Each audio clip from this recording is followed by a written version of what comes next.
재무부자님들 안녕하세요. 법학자 훈우입니다. 오늘은 2022년 2월 1일 화요일 밤 11시 45분 시작하겠습니다.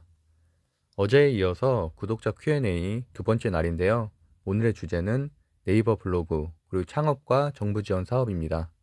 어제 같은 경우는 제가 첫 재테크 계기 그리고 사회초년생들의 재테크 플랜에 대해서 꼭 해야 될 요소들에 대해서 간단하게 설명을 드렸었는데요. 오늘은 블로그와 창업에 대한 얘기를 할 거고, 내일은 마지막 날로 이제 주식 종목 한 8분 정도 남겨주셔서 그 종목에 대한 저의 생각을 간단하게 찍어보도록 하겠습니다.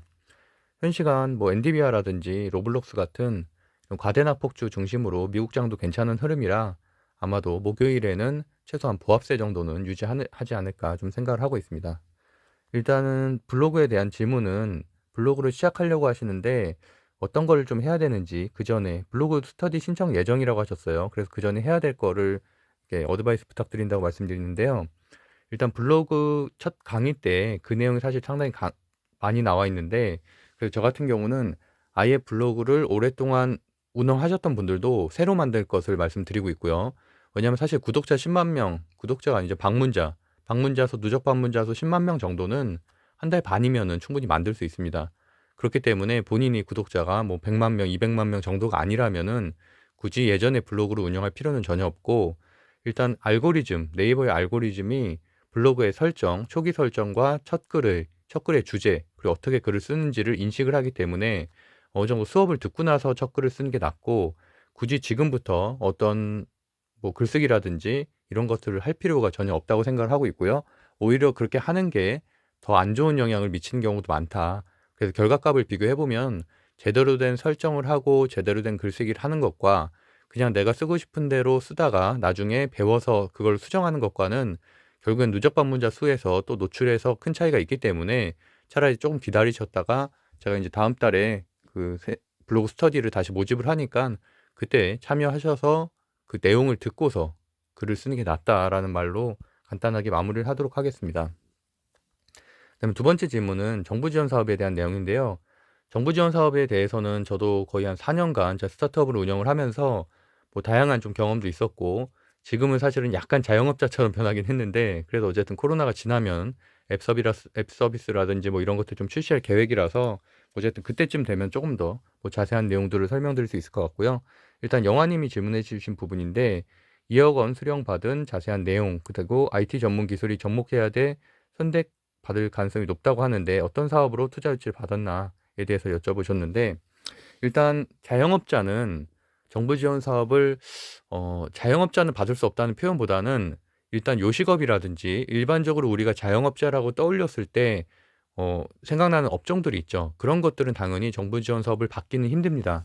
그런 것들은 뭐 소상공인진흥공단이라든지 이런 데서 저리 대출 정도, 보통 뭐 한 2천만 원 정도 저리 대출을 해주죠. 그 생활혁신형 아이디어 톡톡인가요? 뭐 하여튼 뭐 그랬던 거 저도 받았던 기억이 있는데, 그런 것들은 뭐 창업하는데 어떤 창업을 하는데도 상관이 없고, 뭐 그런 것들은 요식업을 창업하거나 카페나 뭐 음식점이나 뭐 또는 여러 가지를 창업하는 데 사용할 수 있는데, 그건 말 그대로 대출이거든요.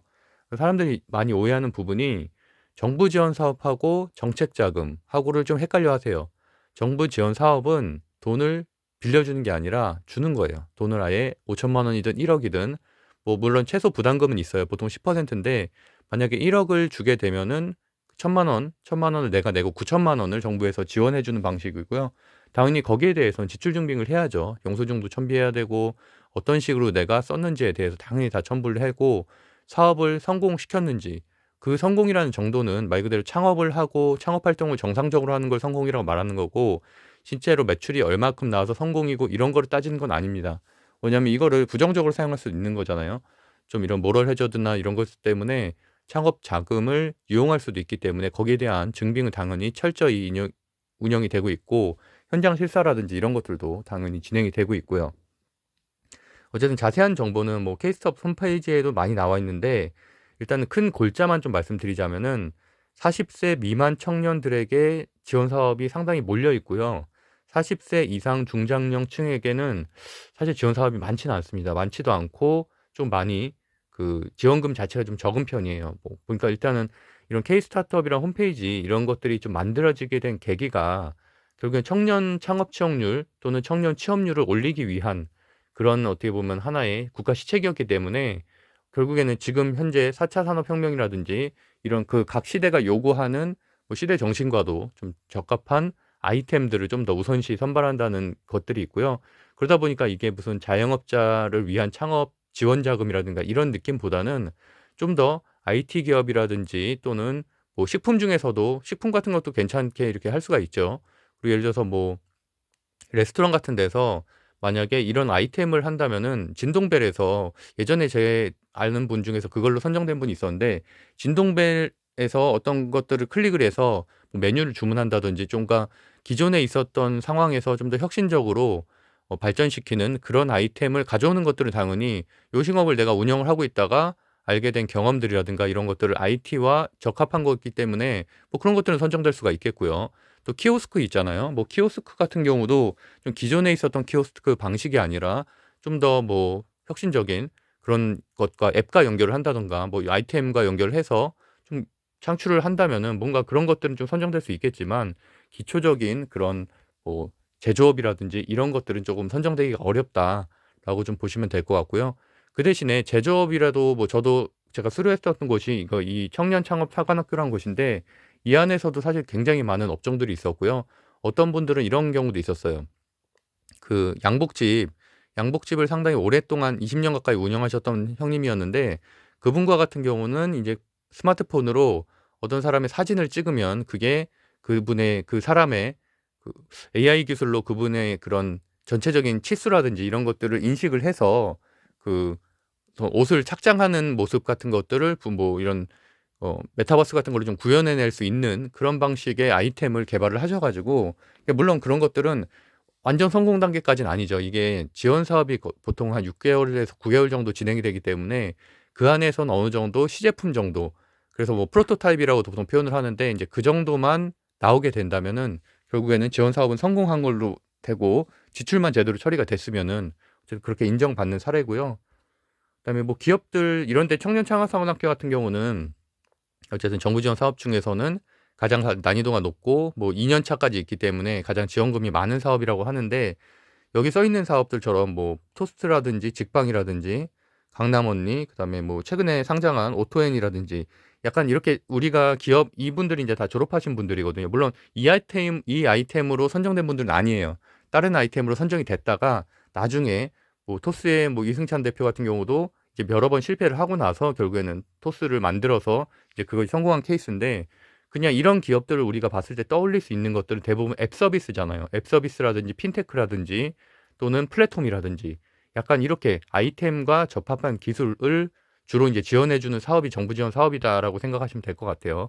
최근에 제가 오토앤 같은 경우도 상장 이후에 뭐 따상하고 막 이런 것들 설명드린 것도 있죠. 이분도 인제 여기 출신이고 그 드라마 중에서 TVN 드라마에 작년인가요? 스타트업이라고 있었죠. 그 수지 씨 나오는. 그게 약간 분위기가 비슷합니다. 저희가 실제로 그 청년 창업 사관학교에서 수행했던 미션들이라든지 이런 것들 보면은 뭐 이 정도로까지 좀 세련된 느낌은 아니지만 그래도 어떻게 보면 쪼금 비슷하다고 할 수 있을 것 같아요. 그래서 그런 걸로 좀 분위기를 좀 체크해 보시면 될 것 같고요. 홈페이지는 K스타트업이라고 창업 포털이 이렇게 나오죠. 그래서 여기는 어쨌든 국가에서 운영하는 것들이고요. 중소벤처기업부에서 운영하는 것들이고 여기에 보시면은 뭐 창업 교육서부터 창업 교육은 대부분 무료고요. 그다음에 사업하라고 써 있는 것들이 대부분 이렇게 지원 사업입니다. 그다음에 시설 공간 교육 이런 것들 그래서 각각 클릭을 해 보면은 어떤 식으로 진행되는지가 나오고 뭐 지원 사업 계획서 뭐 이런 것들도 다 나오거든요. 그래서 일단 그런 거 참고해 보시면 될 것 같고요.